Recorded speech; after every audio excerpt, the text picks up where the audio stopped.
Hi, മാറ്റ് global study abroad conduct ചെയ്ത മോ ഫ്യൂച്ചർ സ്റ്റഡി അബ്രോഡ് എക്സ്പോയുടെ 8th എഡിഷൻ ഇന്ന് നമ്മൾ വെർച്വൽ ആയിട്ട് ജസ്റ്റ് കൺക്ലൂഡ് ചെയ്തു. 4 കൺട്രികളിൽ നിന്നായി ഏകദേശം 14ഓളം യൂണിവേഴ്സിറ്റീസ് ആണ് ഇവന്റിന്റെ പാർട്ടായിട്ടുണ്ടായിരുന്നത്. UK, ഫ്രാൻസ്, ജർമ്മനി, ഹംഗറി എന്നീ കൺട്രികളിൽ നിന്നുള്ള ഏറ്റവും പ്രോമിനന്റ് ആയിട്ടുള്ള യൂണിവേഴ്സിറ്റികളും അതിന്റെ ഡെലിഗേറ്റ്സും ആണ് നമ്മളെ ഇവന്റിൽ നിന്ന് പാർട്ടിസിപ്പേറ്റ് ചെയ്തിട്ടുണ്ടായിരുന്നത്.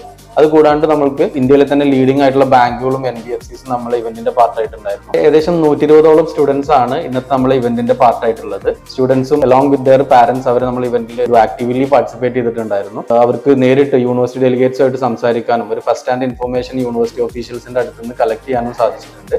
ആൻഡ് മോസ്റ്റ് ഇമ്പോർട്ടന്റ്ലി എഡ്യൂക്കേഷൻ ലോണിന്റെ സെക്ഷനിൽ അത്യാവശ്യം നല്ല റഷ് ആയിരുന്നു. സ്റ്റുഡൻസ്, പാരന്റ്സ് അവർക്ക് ബാങ്ക് റെപ്രസെന്റേറ്റീവ്സിന്റെ അടുത്ത് നേരിട്ട് സംസാരിക്കാനും ലോൺ ഓഫീസേഴ്സുമായിട്ട് ഇപ്പോൾ ഇൻട്രസ്റ്റ് റേറ്റിനെ കുറിച്ചിട്ടും റീപേയ്മെന്റിനെ കുറിച്ചിട്ടൊക്കെ ഡീറ്റെയിൽ ആയിട്ട് സംസാരിക്കാനും സാധിച്ചിട്ടുണ്ട്. ഏകദേശം 600ഓളം സ്റ്റുഡൻസ് ആണ് നമ്മൾ ഈ ഇവന്റിലേക്ക് വേണ്ടിയിട്ട് രജിസ്റ്റർ ചെയ്തിട്ടുണ്ടായിരുന്നത്. അതിൽ കുറെ സ്റ്റുഡൻസ് ഇന്നത്തെ നെറ്റ്വർക്ക് ഇഷ്യൂസും കാര്യങ്ങളൊക്കെ ആയിട്ട് നമ്മൾ ഇവന്റിൽ പാർട്ടിസിപ്പേറ്റ് ചെയ്യാൻ പറ്റിയിട്ടില്ല. സോ അവർക്കൊക്കെ വേണ്ടിയിട്ടുള്ള എക്സ്റ്റൻഡഡ് സർവീസ് മാറ്റ് ഗ്ലോബലിന്റെ എക്സ്പെർട്ട് ആയിട്ടുള്ള കൗൺസിലേഴ്സിന്റെ സൈഡിൽ നിന്ന് ഇനിയുള്ള ദിവസങ്ങളിലും അവൈലബിൾ ആയിരിക്കും. സോ ഈ വരുന്ന സെപ്റ്റംബർ ഇൻടേക്കിൽ നിങ്ങൾ അബ്രോഡ് സ്റ്റഡീസ് പ്ലാൻ ചെയ്യുന്ന ആളുകളാണെങ്കിൽ ഡെഫിനറ്റ് ആയിട്ടും മാറ്റ് ഗ്ലോബലിന്റെ ഇത്തരത്തിലുള്ള എക്സ്റ്റൻഡഡ് സർവീസസ് നിങ്ങൾക്ക് അവൈൽ ചെയ്യാം.